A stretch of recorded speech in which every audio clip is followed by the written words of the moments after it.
है ना, वही इसके अंदर दोबारा रिपीट होंगी। बेसिक चीज़ें स्टूडेंट्स हमने, जैसे कि मैंने आपको एक्सरसाइज 10.1 के अंदर alpha plus beta plus gamma के बारे में पढ़ाया था कि वो किसके इक्वल होता है, 180 के इक्वल होता है। बस वही इसके अंदर ला इस्तेमाल होगा। क्वेश्चन में हमारे पास वो बात क्या कर रहा है बेटा, क्वेश्चन में हमारे पास वो बात कर रहा है कि हमारे पास क्या है, इफ़ अल्फा बीटा गैमा और the angle of a triangle A B C show that. वो कह रहा है कि आपके पास alpha beta and gamma angles हैं किसके, एक ट्राई एंगल के। एक ट्राई एंगल आपके पास क्या है, ए बी सी, और कह रहा है शो डैट। आपने उसको क्या करना है, बना के देना है cot alpha by two plus cot beta by two plus cot gamma by two is equal cot alpha by two cot beta by two and cot gamma by two. तो आपने इस क्वेश्चन के अकॉर्डिंग ये value, ये आपकी मतलब कि question है, ये आपके पास राइट है, लेफ्ट हैंड साइड और ये राइट हैंड साइड है। तो आपने बेटा इसके क्या करना है, लेफ्ट हैंड साइड को राइट हैंड साइड के इक्वल लाना है। तो ये बेटा आपका क्वेश्चन लिखा हुआ है कि आपके पास क्या है, तीन एंगल्स हैं किसके, एक ट्राई एंगल के। ट्राई एंगल क्या है, A B C. Show that आपने करना क्या है, आपने इस चीज़ को प्रूव करना है। प्रूफ आपने क्या करना है, cot alpha by two plus cot beta by two plus cot gamma by two is equal cot alpha by two cot beta by two cot gamma by two. मतलब कि इसमें आपके पास कोई एक चीज़ नहीं कि आपने लेफ्ट हैंड साइड को राइट हैंड साइड के इक्वल लाना है या राइट हैंड साइड को लेफ्ट हैंड साइड के इक्वल लाना है। इसमें बेटा आपने करना क्या है, दोनों साइडों को प्रूव करना है। आपका जो रिजल्ट आएगा वो दोनों साइडों को प्रूव करना है। तो चलते हैं क्वेश्चन की तरफ। क्वेश्चन मुश्किल नहीं है, थोड़ा सा कंसेप्चुअल है और ये पेपर के पॉइंट ऑफ व्यू से बेहद इंपॉर्टेंट है। ये क्वेश्चन आपके पेपर में लॉन्ग के पॉइंट ऑफ व्यू से बहुत ज़्यादा इंपॉर्टेंट है। ये क्वेश्चन को नोट कर लें, ये पेपर क्वेश्चन लॉन्ग के लिए बहुत ज़्यादा इंपॉर्टेंट है। तो चलते हैं क्वेश्चन की तरफ स्टूडेंट्स को। जैसा कि मैंने आपको 10.1 के अंदर पढ़ाया था कि alpha plus beta plus gamma students वो बराबर होता है 180 डिग्री। 180 डिग्री के बराबर होता है। Alpha plus beta plus gamma किसके बराबर होता है, 180 डिग्री के। अब बेटा यहाँ पे क्या करेंगे, अल्फा प्लस बीटा की वैल्यू निकाल लेंगे। ठीक है, तो हमारे पास क्या बनेगा, 180 डिग्री माइनस गैमा। ठीक हो गया बेटा। यहाँ पे आपने क्या किया, गैमा को इक्वल के दूसरी साइड ले गए। अब यहाँ पे आपने क्या करना है, यहाँ पे लिखना है ये कुछ चीज़ें इस क्वेश्चन के अंदर से आपने खुद ऐड करनी है। ठीक है, तो यहाँ पे आप लिखेंगे 2 डिवाइडेड ऑन बोथ साइड। आपने बेटा आपका जो आंसर है वो आपको नज़र आ रहा है कि अल्फा बीटा बाई टू मतलब हाफ एंगल में है। तो यहाँ पे आपने क्या करना है, टू को इस इक्वेशन, यहाँ पे आप किसको बोल रहे हैं, इक्वेशन 1। ठीक है, तो आपने 2 को डिवाइड करना है on both side in equation 1 में।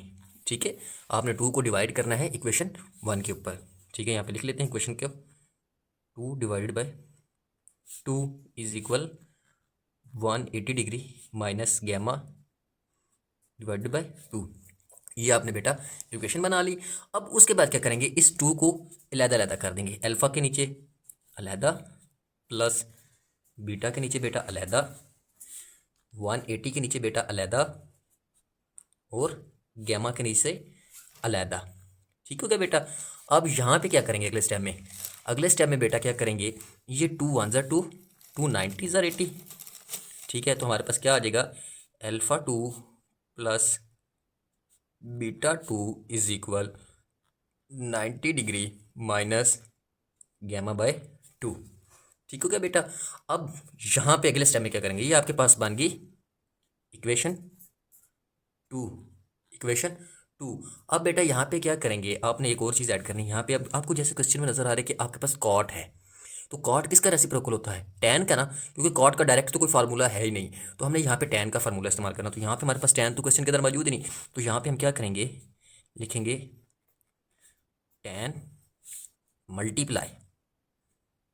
Multiply on both sides in equation 2। तो मतलब इक्वेशन 2 के अंदर हम क्या करेंगे, टैन को मल्टीप्लाई करेंगे ऑन बोथ साइड के अंदर। ठीक है, तो यहाँ पे बेटा हम क्या लिख लेते हैं, टैन ब्रैकेट में क्या होगा हमारे पास, alpha by 2 plus beta by 2।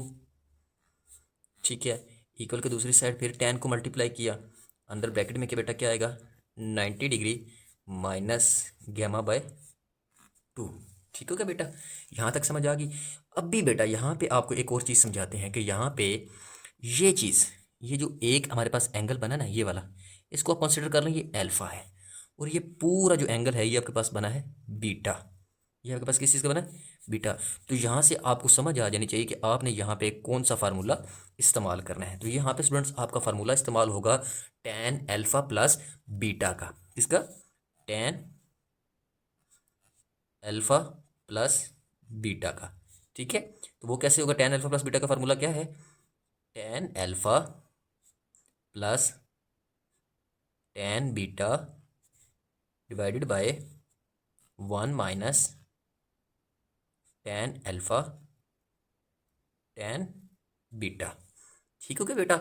यहाँ तक समझ आ गई कि मतलब हमने इस क्वेश्चन को, ये जो क्वेश्चन हमारे पास अभी हमने बनाया है, टेन को मल्टीप्लाई किया है, अब इस क्वेश्चन को इस फार्मूले के अकॉर्डिंग हम ओपन करेंगे। और ओपन कैसे करेंगे? इस साइड को अलहदा ओपन करेंगे, इस साइड को अलहदा ओपन करेंगे। ठीक है, तो चलते हैं अपने क्वेश्चन की तरफ मजीद आगे।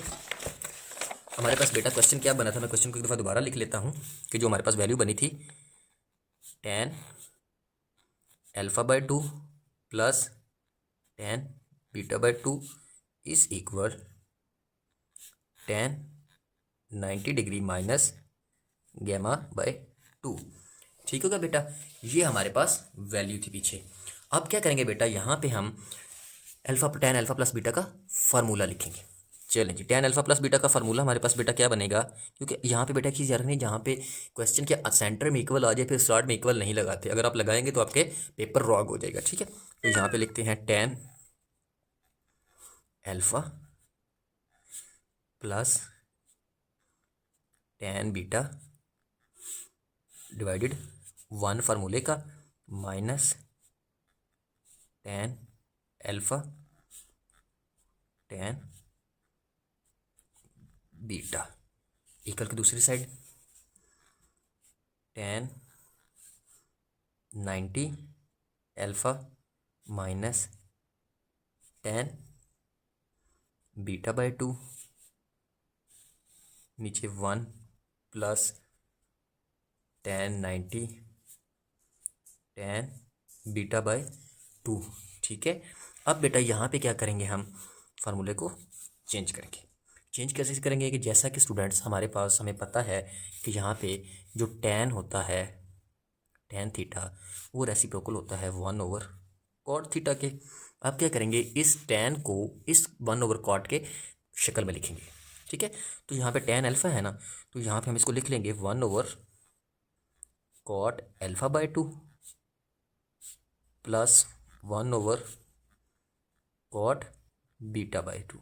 समझ आई कि मैंने जैसे बेटा यहाँ पे बताया है कि जो टेन है वो रेसिप्रोकल है 1/कॉट का, तो यहाँ पे हम क्या करेंगे, टेन को कॉट की रेसिप्रोकल शक्ल में लिखेंगे। ठीक है, इसी तरह बेटा नीचे भी 1 - 1/कॉट अल्फा बाय 2 1/ नीचे कॉट बीटा बाय 2। ठीक है, ये आपने इसको रेसिप्रोकल शक्ल में लिख लिया। अब टेन 90 पे बेटा होता है 50, इन्फिनिटी, सॉरी 50 नहीं, इन्फिनिटी होता है, मतलब टेन 90 पे बहुत वैल्यू या बहुत छोटी वैल्यू, मतलब आप कंसिडर कर ले 0 होता है। ठीक है, माइनस टेन गैमा बाय 2। ठीक है, और नीचे बेटा यहाँ पे जब 1, यहाँ पे नीचे होगा ना 1, तो अब क्या होगा बेटा, यहाँ पे हमारे पास क्या होगा, 1 प्लस टेन इन्फिनिटी पे 0, 0 पे जो चीज़ मल्टीप्लाई होगी तो वहाँ पे हमारे पास 0 हो जाएगी। ठीक है, तो यहाँ पे हमारे पास बेटा वैल्यू आ जाएगी one by cot alpha by 2 plus one by cot beta by 2 divided by 1 - one by cot alpha by 2 dot one by cot beta by 2। ठीक है, और यहाँ पे हमारे पास बेटा आ जाएगा टेन गैमा बाय 2। ठीक है, अब यहाँ पे बेटा क्या करेंगे, जब ये टेन गैमा बीटा बाय 2, अब हम क्या करेंगे, यहाँ बेटा लेफ्ट हैंड साइड पर ना, ऊपर वाली साइड पे अलहदा एलसीएम ले लेंगे, नीचे वाली वैल्यू पे अलहदा एलसीएम ले लेंगे। यहाँ पे हम बेटा अब क्या करेंगे, एलसीएम लेंगे। नेक्स्ट स्टेप में क्या करेंगे, एलसीएम लेंगे, cot alpha by 2 cot beta by 2।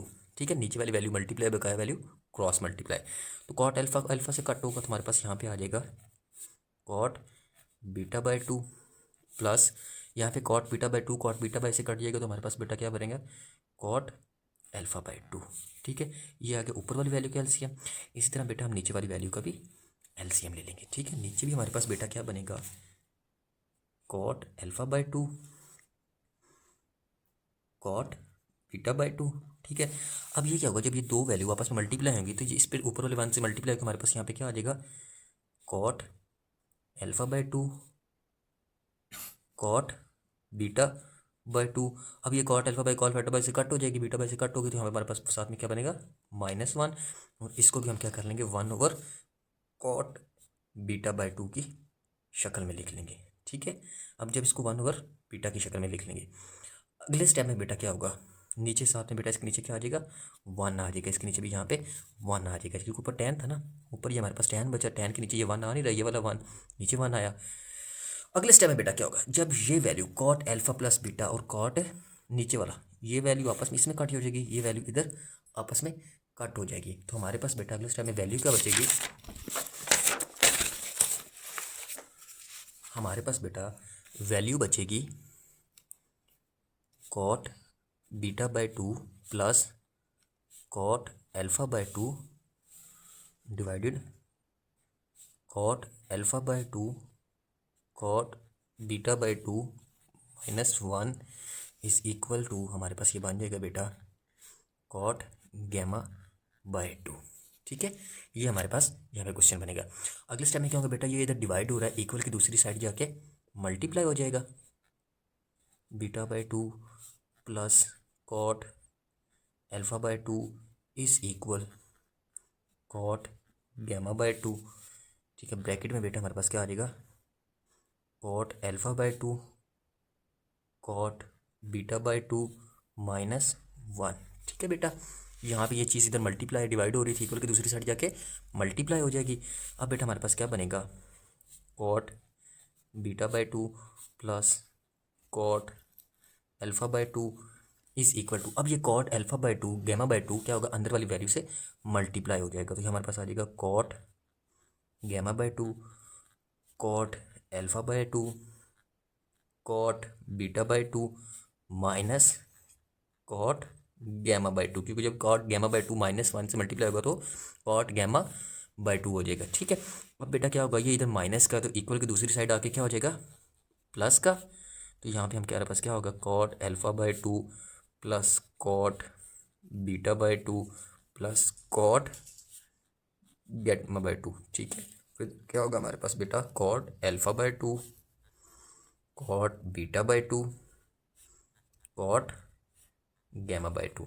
तो बेटा आपका जो क्वेश्चन था वो यही नहीं था कि cot alpha by 2 plus cot beta by 2 plus cot gamma by 2 is equal cot alpha by 2 beta by 2 and gamma by 2। तो ये था स्टूडेंट्स आपका क्वेश्चन नंबर 13। यहाँ पे आप लिख सकते हैं कि प्रूव दैट, यहाँ पे आप लिख सकते हैं प्रूफ दैट, कि आपने अपने क्वेश्चन को प्रूव कर दिया। तो ये था स्टूडेंट्स आपका क्वेश्चन नंबर 13। उम्मीद करता हूँ कि वह क्वेश्चन की समझ आई होगी। अगर क्वेश्चन की समझ ना आई हो तो आप वीडियो को रिवाइंड कर स्टेप बाय स्टेप समझ सकते हैं। क्वेश्चन को बहुत ही आसान मेथड से मैंने आपको समझाया है। वीडियो अच्छी लगी हो तो चैनल को सब्सक्राइब करें, लाइक करें और कमेंट करना मत भूलिएगा। अल्लाह हाफिज़।